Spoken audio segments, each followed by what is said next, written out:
Puedes abrir tu Biblia, por favor, en San Marcos, capítulo 9, Marcos 9. Y hablando de la venida del Señor, no es algo que vamos a estar viendo en esta porción, pero simplemente es un dato, porque empieza a haber, yo creo más que nada por ocio, pero hay como ciclos de tendencias doctrinales y sus controversias que acompañan, ¿no? Y como que cada quien escoge lo que cree, como en una escuela, o sea, me voy a alinear con los que son los muy deportistas o los muy populares o los muy politiquillos o sea, con quién me identifico en la bola. Y es acerca de, o sea, hay básicamente, cuatro formas de entender escatología, que es las cosas del fin, o sea, de escatología, eso es lo que significa. Entonces, uno es preterismo, que afirma, que propone que todo lo que tú lees en Apocalipsis ya pasó, y la destrucción de Jerusalén cierra Apocalipsis, y dices, entonces, pero es preterismo preterismo en sí no basta, porque todos quedamos así. Ajá, y luego, o sea, entonces, ¿qué hacemos ahora? ¿Qué sigue? Y entonces, uno es amilenialismo, que no hay un reino milenial en la tierra, Jesucristo, el Hijo de David reinando, no hay. Simplemente eso es un símbolo. 1000 años es símbolo de lo prolongado, eterno y todo, y es el reino de Dios que poco a poco se va dando en la tierra. Si es así, pues vamos muy mal, porque es cada vez más lejano eso, o sea, está muy mal.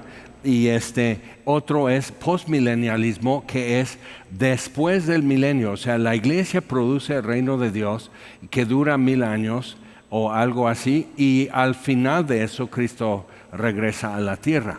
Igual yo diría, bueno, entonces ya para qué, ya lo tenemos bajo control.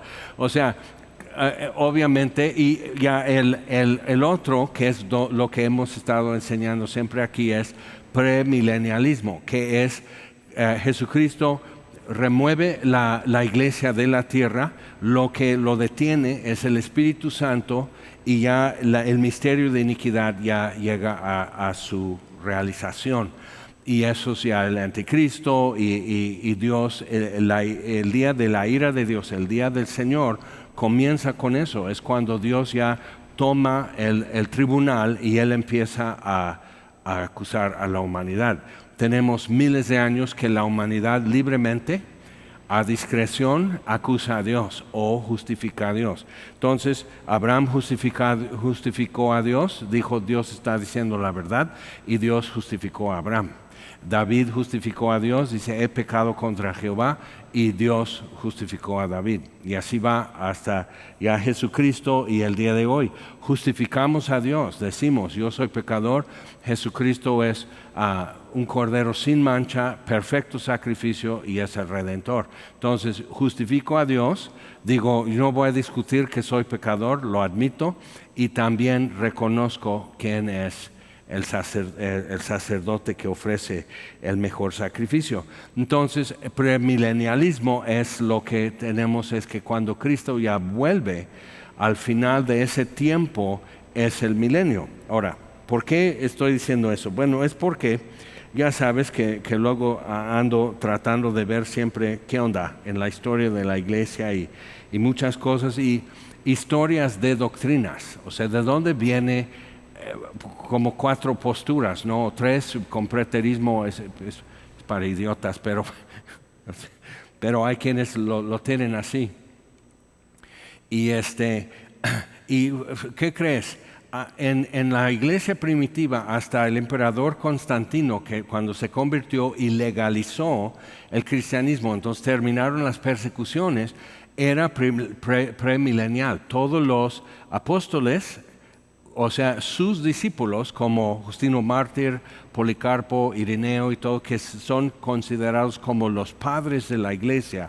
O sea, es la siguiente generación en la difusión de todo eso y sufrieron persecución, martirio, muchos de ellos. Pero lo que ellos escribieron, citaron en sus sermones y cartas, citaron a los apóstoles. Por eso formamos el canon de lo que es el Nuevo Testamento. O sea, porque lo que ellos consideraban y como que viene como siendo ratificado 3, 4 generaciones. Bueno, entonces todos ellos estaban esperando que Jesucristo sacara la iglesia el día del Señor y Él viene ya a reinar. Es el milenio, como Juan escribe en Apocalipsis. Y después de Constantino, entonces lo que yo veo con eso, algo importante es en dos cosas. Entonces se volvió amilenialismo. O sea, simplemente el milenio es un símbolo. Y yo creo que la forma de ver esto es que como Constantino el emperador legalizó el cristianismo, sintieron que el reino de Dios ya comenzaba. ¿Sí me explico? Porque, o sea, ya no hay persecución, ya comenzó el reino de Dios. Simplemente tenemos que llegar hasta el último de la tierra. Y San Bonifacio, por ejemplo, llegó a lo que es hoy a Alemania, le hicieron mártir y después se convirtieron. Y San Patricio en Irlanda y todo. Esos eran tiempos difíciles, pero el concepto era, nosotros ya tenemos el reino de Dios y simplemente lo tenemos que extender hasta el último de la tierra. Y luego, en la Reforma Protestante, Martín Lutero y Juan Calvino principalmente proponían postmilenialismo, pero otra vez ellos están arrebatando sana doctrina de la Iglesia Católica que ya estaba corrupta, entonces otra vez ya, ahora nosotros lo vamos a hacer. Y ambos, Lutero y Calvino, instituyeron religión oficial en Alemania y en Suiza, que eso es la iglesia oficial. Y entonces, haciendo un vínculo entre gobierno e iglesia. Pero en lugar de la iglesia católica en Roma, era la iglesia presbiteriana, por decir, en Suiza y luterana en Alemania. Entonces, llega el tiempo, ¿qué creen? Carlos Spurgeon era la premilenialista. Todos los bautistas también, premilenial. Y entonces estamos en esa corriente realmente de decir, la Biblia, si no tienes una agenda o algo que quieres promover, lo que sacas de la Biblia leyendo es premilenialismo. Ok, Marcos 9. Eso es noticia. Pero a mí me cayó eso muy fuerte porque dije, tanta controversia, pero lo que pasa es que un montón de chavos jóvenes que ya quieren ser teólogos y todo eso, empiezan a leer libros y buscan a los más eruditos, y los que suenan más eruditos hoy son como Tim Keller y otros así.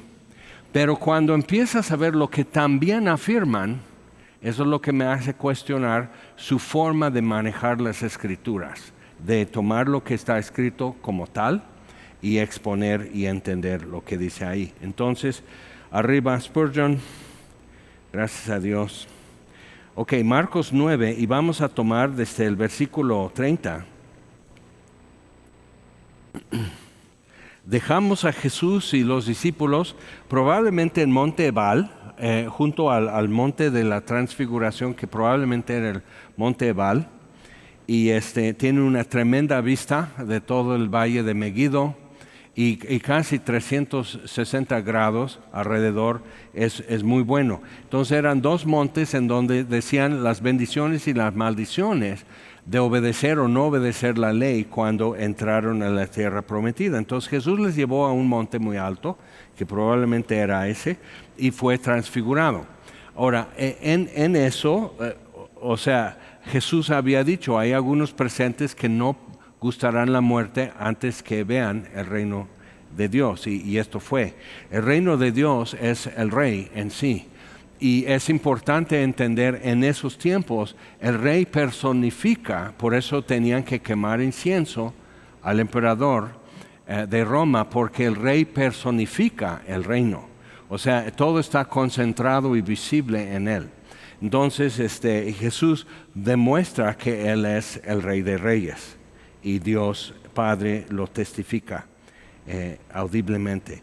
Pero entonces bajan de ahí, encuentran el muchacho endemoniado, su padre desesperado, se está haciendo como un circo un poco y Jesús interviene, saca el demonio y los discípulos quedan como, bueno, ¿y por qué no lo pudimos sacar? Los otros 9 ahí están. Dice, este género con nada puede salir sino con oración y ayuno. Y nos quedamos así porque decimos, ¿cómo? ¿Que hay géneros? Así dice. Pero luego hay quienes ya empiezan a hacer todo un archivo y una biblioteca de enseñanza sobre eso por una frase que dice Jesús, que es un poco rebuscado. Pero versículo 30, entonces salen de ahí y caminaron por Galilea. Entonces están en el centro y van al norte a Galilea. Y no quería que nadie lo supiese, porque enseñaba a sus discípulos y les decía, el Hijo del Hombre será entregado en manos de hombres y le matarán, pero después de muerto resucitará al tercer día. Si te acuerdas, ya lo dijo en capítulo 8 y Pedro le empieza a amonestar. Y Jesús reprende a Pedro, pero lo vuelve a decir y si te pones a pensar, sí lo venía diciendo y solo una persona prestó atención, que fue María de Betania. Entonces no entendían esta palabra y tenían miedo de preguntarle. Interesante. Y eso nos dice algo. Si hubieran superado su miedo, o sea, ¿por qué tenían miedo? Pues Jesús era muy directo y muy franco, pero ¿por qué tenían miedo? Porque más que nada, porque pues aguántate, ¿no? O sea, si Pedro no cayó muerto del susto cuando Jesús lo reprendió y le llamó Satanás, entonces pues si eso ya saliste vivo, como que ya atrévete a preguntar más cosas.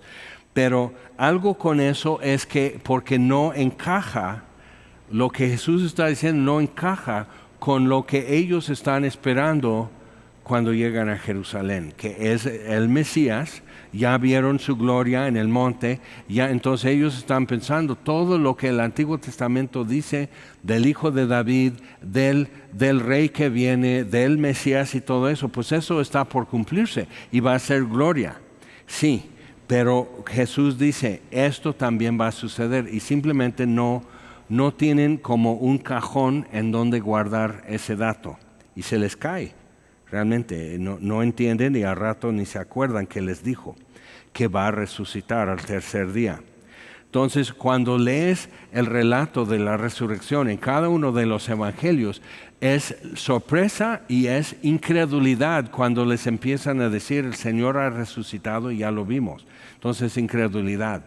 Y eso es importante para nosotros decir, bueno, cuando claramente el Señor me ha venido diciendo, cuando de por sí está escrito así, y aún así no me cabe, el problema está aquí, en mi cabeza, no es por falta de información en la palabra de Dios.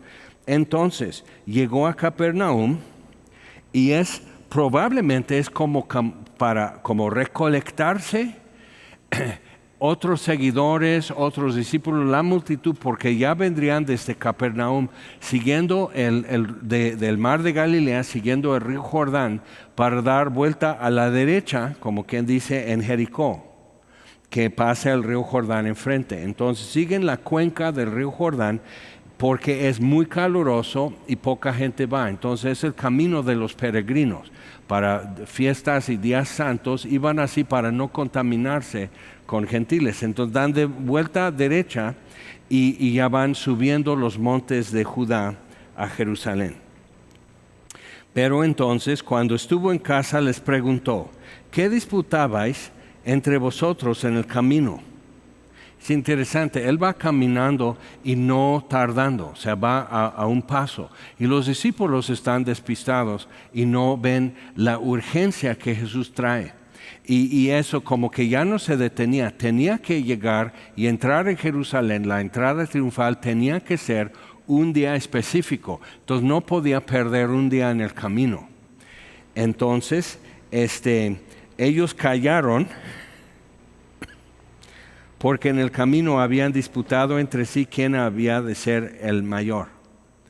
Entonces imagínate, quién probablemente quería ser el mayor o pensaba que debería de ser el mayor era Pedro, y Pedro regañado, reprendido, amonestado, abriendo la boca cuando no, fuera de lugar en muchas cosas.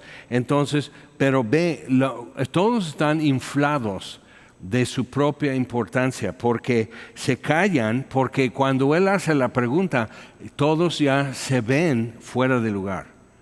O sea, no están bien.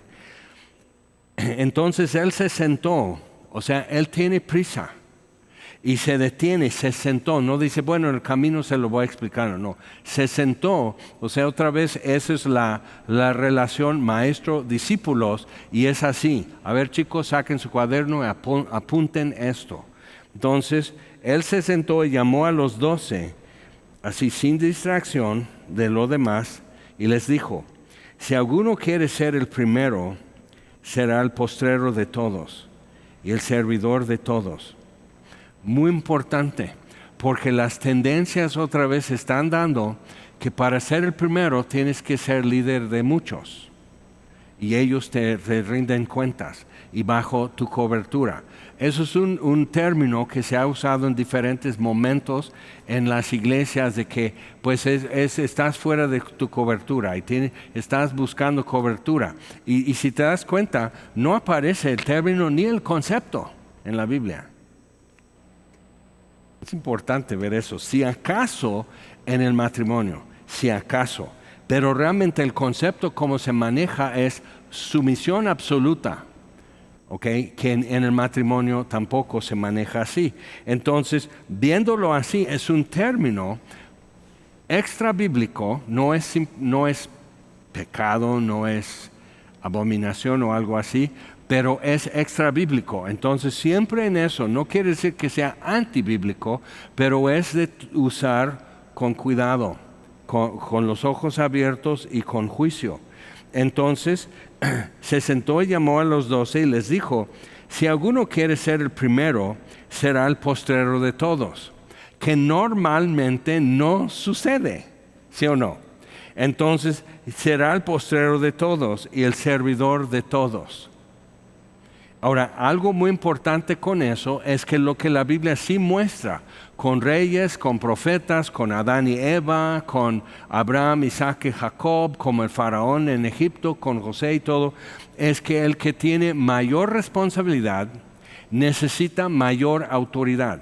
Porque autoridad en la Biblia, la palabra potestad o exousia, es la palabra en el Nuevo Testamento, es libertad de acción. Es poder desenvolverte.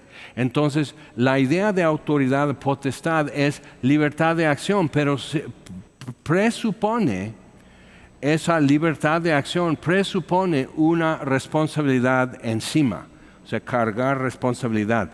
Por eso, Dios restablece eso entre Adán y Eva en el huerto de Edén, porque Eva ejerció el dominio y Adán le siguió, y vino el pecado y la muerte. Entonces Dios restablece eso, que ¿quién tiene mayor responsabilidad? Adán. O sea, el que tenía que venir tenía que ser como el postrer Adán, tomar el lugar que Adán desocupó. Entonces es importante y cumplir bien, y sin error, y sin caer, y sin pecar. Entonces la responsabilidad por ti, dice Dios a Adán, la tierra ya tiene maldición. Entonces es importante ver eso. Y tú, todo esto, toda tu persona y tu oficio en la tierra ya es reducido, porque necesitas estar bajo autoridad para tener autoridad y recibir la responsabilidad.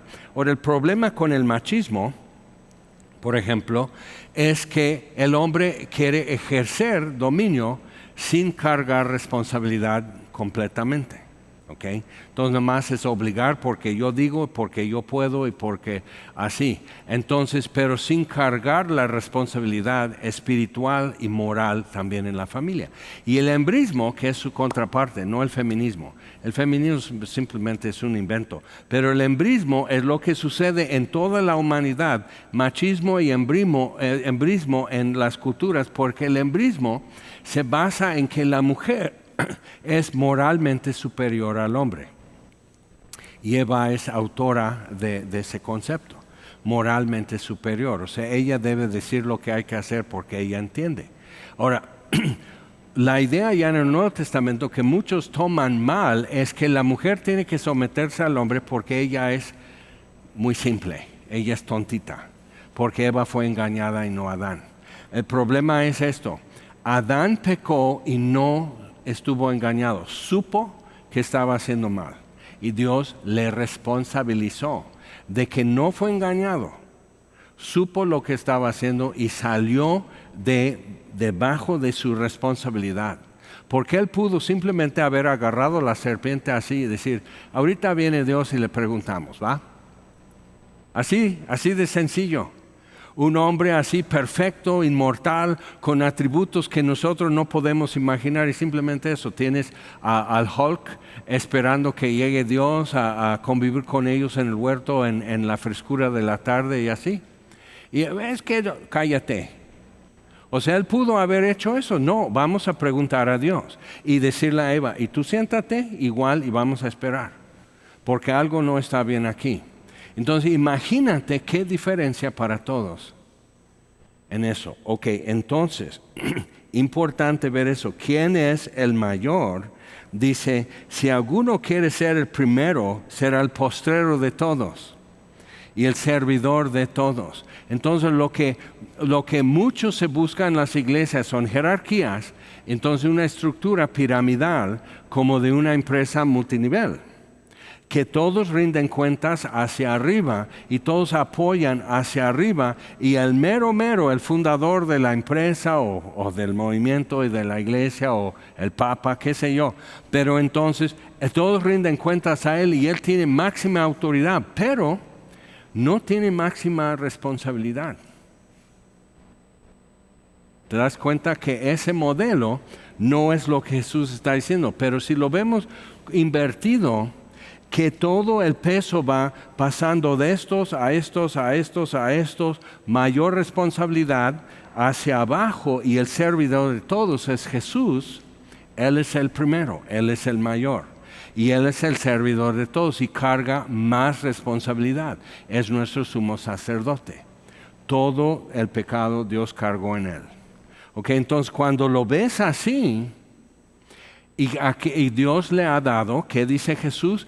Toda autoridad, toda potestad me es dada en cielo y tierra. Ir, por tanto, a ser discípulos. Toda potestad, pero todo el peso de responsabilidad. Él es el primero. Ahora, Dios le exaltó hasta lo sumo, Filipenses 2:10, y le ha dado nombre sobre todo nombre, para que en el nombre de Jesús toda lengua confiese que Él es Señor. ¿Ok?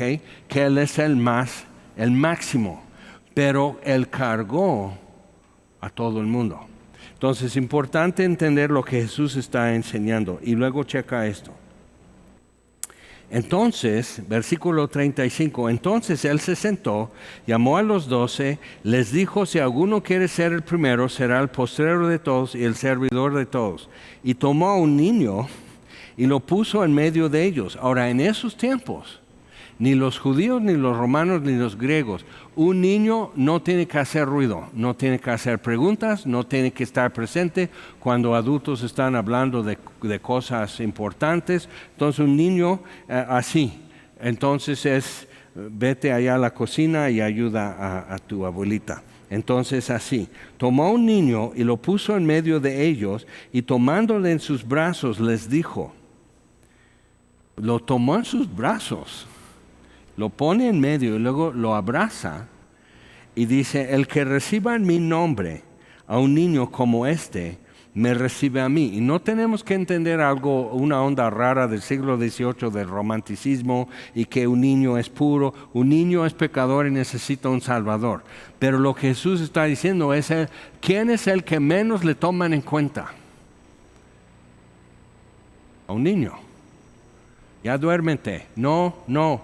Come tu zanahoria primero. O sea, el niño tiene que negociar para todo lo que él quiere en la vida. Entonces, y el máximo, el que tiene toda la autoridad, solo dice, truena los dedos y todos le tienen que obedecer.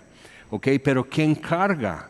Entonces, el que recibe a un niño como este, en mi nombre, me recibe a mí. Y el que a mí me recibe, no me recibe a mí, sino al que me envió. Entonces, otra vez está mostrando que son como rangos de autoridad, pero también es una autoridad muy distinta a la que normalmente se ejerce en el mundo. ¿Okay?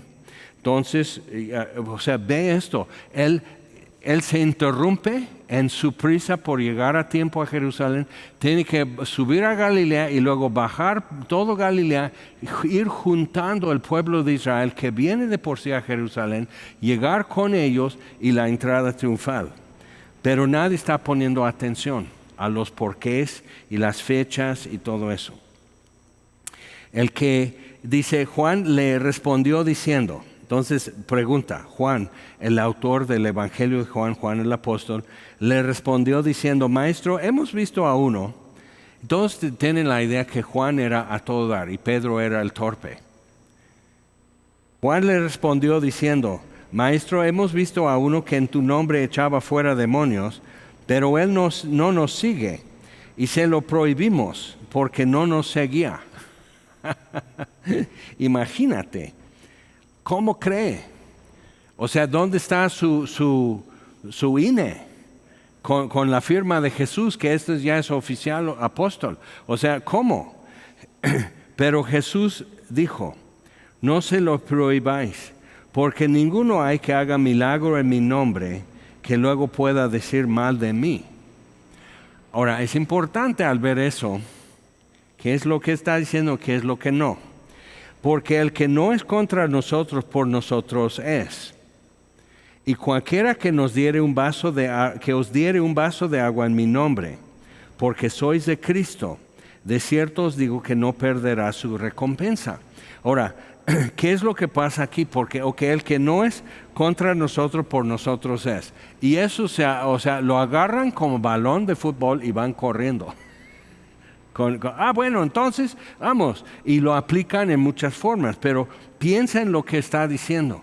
¿Qué es el contexto? Juan dice es que no nos sigue, o sea, no anda en la multitud, no es de los 12 ni de los 70, o sea, grupos más extensos, o sea, no se identifica ni sabemos quién es, pero estaba echando fuera demonios en el nombre de Jesús y diría, bueno, ¿y salían los demonios? Entonces vemos esto, o sea, hay un problema, otra vez, autoridad. Y con quién estás alineado y afiliado y todo eso.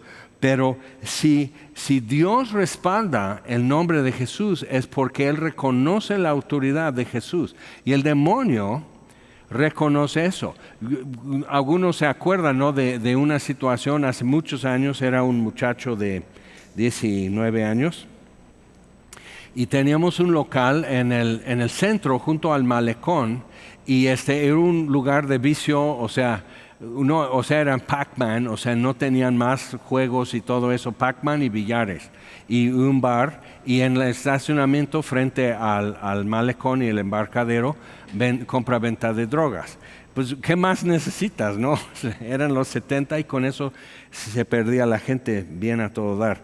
Entonces, pero teníamos un localito y salíamos, dábamos folletos, platicábamos en la calle con quien quisiera escuchar, lo invitábamos a entrar, tomar café o té y seguir platicando. Y eran muy buenos tiempos de evangelismo y conversaciones y oración. ¿Qué es lo que pasa? Pues una de esas noches, así estábamos hasta las 2, 3 de la mañana, viernes y sábado en la noche.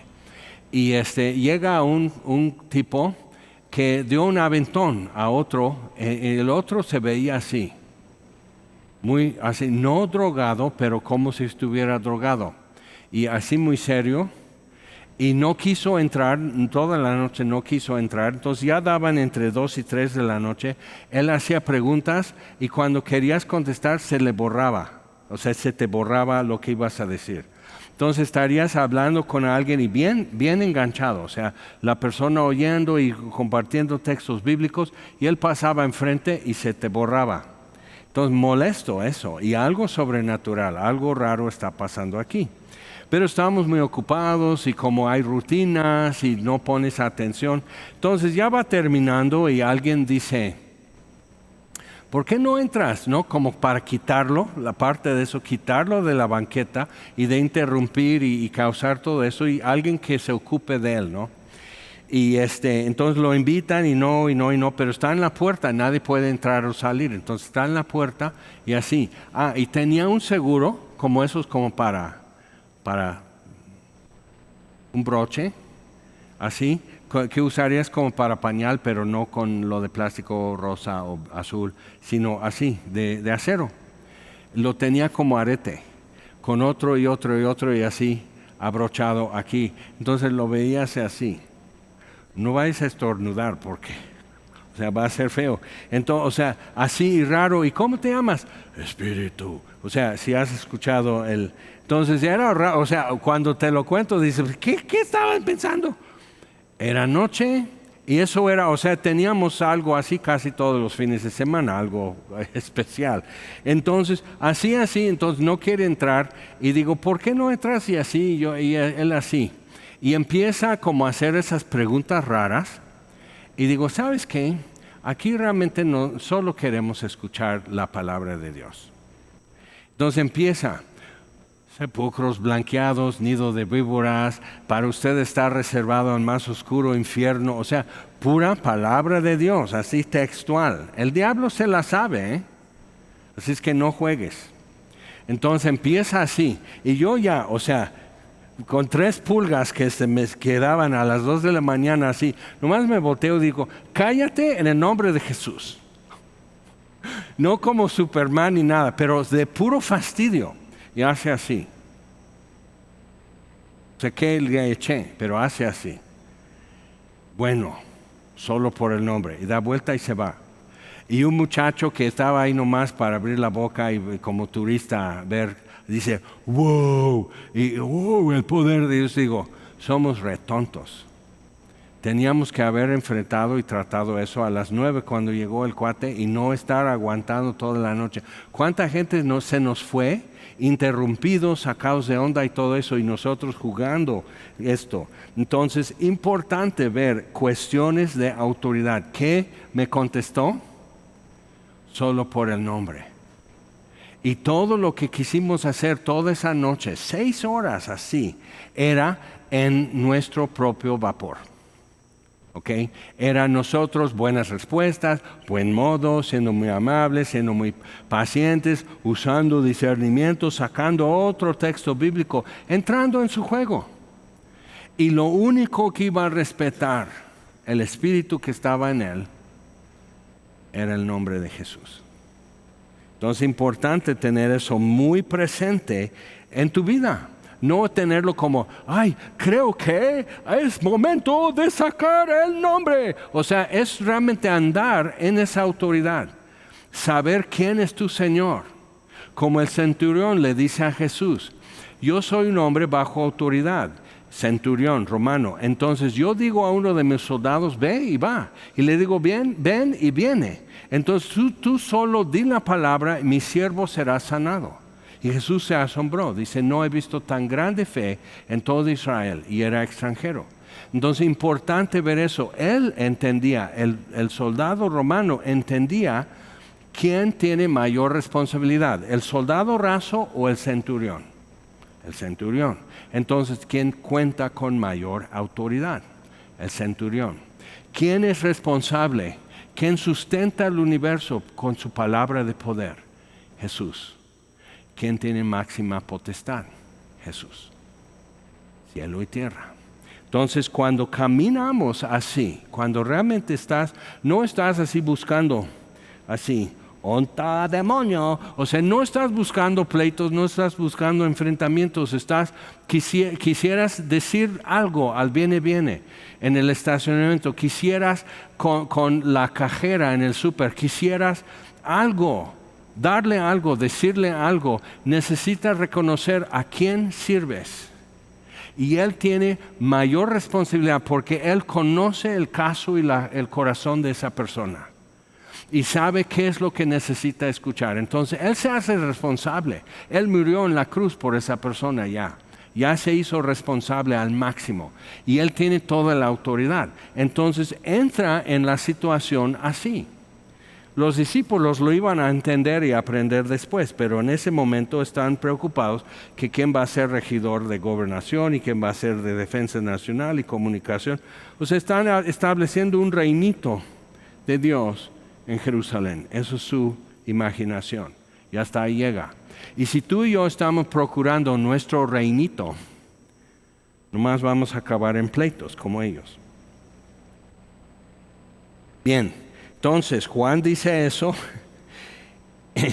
y Jesús otra vez aclara la cuestión de quién está autorizado para echar fuera demonios en el nombre de Jesús.